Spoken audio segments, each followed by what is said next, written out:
Chapters 6 and 7 of Because of Winn, Dixie. Chapter 6. I spent a lot of time that summer at the Herman W. Block Memorial Library. The Herman W. Block Memorial Library sounds like it would be a big fancy place, but it's not. It's just a little old house full of books, and Miss Franny Block is in charge of them all. She is a very small, very old woman with short gray hair, and she was the first friend I made in Naomi. It all started with Winn Dixie not liking it when I went into the library because he couldn't go inside too. But I showed him how he could stand up on his hind legs and look in the window and see me in there, selecting my books. And he was okay as long as he could see me. But the thing was, the first time Miss Franny Block saw Winn Dixie standing up on his hind legs like that, looking in the window, she didn't think he was a dog. She thought he was a bear. This is what happened. I was picking out my books and kind of humming to myself. All of a sudden, there was this loud and scary scream. I went running up to the front of the library, and there was Miss Franny Block sitting on the floor behind her desk. "Miss Franny," I said, "are you all right?" "A bear," she said. "A bear?" I asked. "He has come back," she said. "He has?" I asked. "Where is he?" "Out there," she said, and raised a finger and pointed at Winn Dixie standing up on his hind legs, looking in the window for me. "Miss Franny Block," I said, "that's not a bear. That's a dog. That's my dog, Winn Dixie." "Are you positive?" she asked. "Yes, ma'am," I told her. "I'm positive. He's my dog. I would know him anywhere." Miss Franny sat there trembling and shaking. "Come on," I said. "Let me help you up. It's okay." I stuck out my hand, and Miss Franny took hold of it, and I pulled her up off the floor. She didn't weigh hardly anything at all. Once she was standing on her feet, she started acting, all embarrassed, saying how I must think she was a silly old lady, mistaking a dog for a bear, but that she had a bad experience with the bear coming into the Herman W. Block Memorial Library a long time ago, and she had never quite gotten over it. "Well, when did that happen?" I asked her. "Well," said Miss Franny, "it is a very long story." "That's okay," I told her. "I am like my mama, and that I like to be told stories. But before you start telling it, can Winn Dixie come in and listen too? He gets lonely without me." "Well, I don't know," said Miss Franny. "Dogs are not allowed in the Herman W. Block Memorial Library." "He'll be good," I told her. "He's a dog who goes to church." And before she could say yes or no, I went outside and got Winn Dixie, and he came in and lay down with a humph and a sigh right at Miss Franny's feet. She looked down at him and said, "He almost certainly is a large dog." "Yes, ma'am," I told her. "He has a large heart, too." "Well," Miss Franny said. She bent over and gave Winn Dixie a pat on the head, and Winn Dixie wagged his tail back and forth and snuffled his nose on her little old lady feet. Let me get a chair and sit down so I can tell this story properly.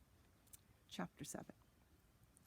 Back when Florida was wild, when it consisted of nothing but palmetto trees and mosquitoes so big they could fly away with you, Miss Franny Block started in, and I was just a little girl no bigger than you. My father, Herman W. Block, told me I could have anything I wanted for my birthday. Anything at all. Miss Franny looked around the library. She leaned in close to me.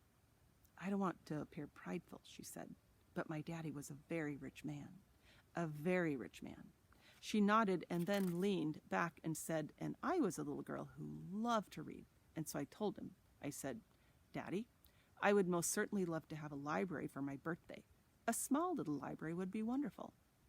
"You asked for a whole library?" "Just a small one," Miss Franny nodded. "I wanted a little house full of nothing but books, and I wanted to share them too. And I got my wish. My father built me this house, the very one we are sitting in now, and at a very young age, I became a librarian." "Yes, ma'am." "Well, what about the bear?" I said. "Did I mention that Florida was wild in those days?" Miss Franny Block said. "Uh-huh, you did. It was wild. There were wild men and wild women and wild animals." "Like bears?" "Yes, ma'am, that's right. Now, I have to tell you, I was a little Miss Know-It-All. I was a Miss Smarty-Pants with my library full of books. Oh, yes, ma'am, I thought I knew the answers to everything. Well, one hot Thursday, I was sitting in my library with all the doors and windows open and my nose stuck in a book when a shadow crossed in front of the desk. And without looking up, yes, ma'am, without even looking up, I said, "Is there a book I can help you find?" Well, there was no answer. And I thought it might have been a wild man or a wild woman, scared of all these books and afraid to speak up. But then I became aware of a very peculiar smell, a very strong smell. I raised my eyes slowly, and standing right in front of me was a bear. Yes, ma'am, a very large bear. How big? I asked. Well, said Miss Franny, perhaps 3 times the size of your dog. Then what happened? I asked her. Well, said Miss Franny, I looked at him, and he looked at me. He put his big nose up in the air and sniffed as if he was trying to decide if a little Miss Know-it-all librarian was what he was in the mood to eat. And I sat there. And then I thought, well, if this bear intends to eat me, I am not going to let it happen without a fight. No, ma'am. So very slowly and very carefully, I raised up the book that I was reading. What book was that? I asked. Why, it was War and Peace, a very large book.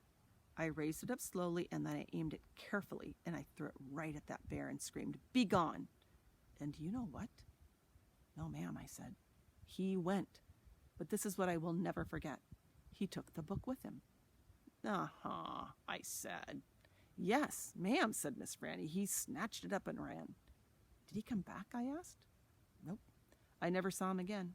Well, the men in town used to tease me about it. They used to say, Miss Franny, we saw that bear of yours out in the woods today. He was reading that book, and he said it sure was good. And would it be all right if he kept it for just another week?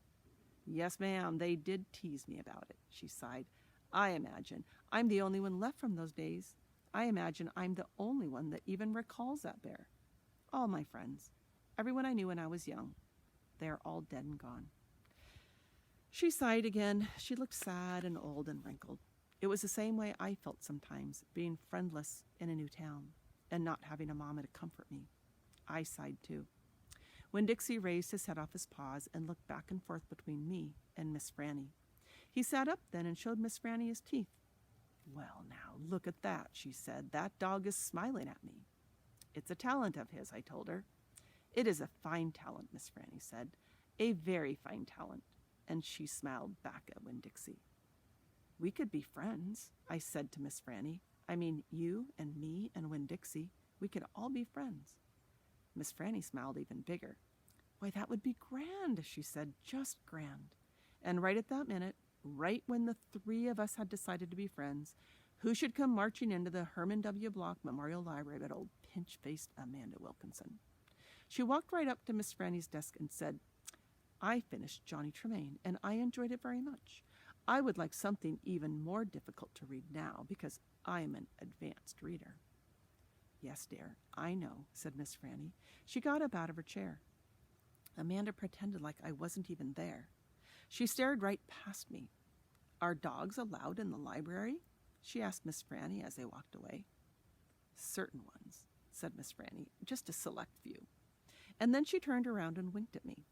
I smiled back. I had just made my first friend in Naomi, and nobody was going to mess that up for me, not even old pinch-faced Amanda Wilkinson.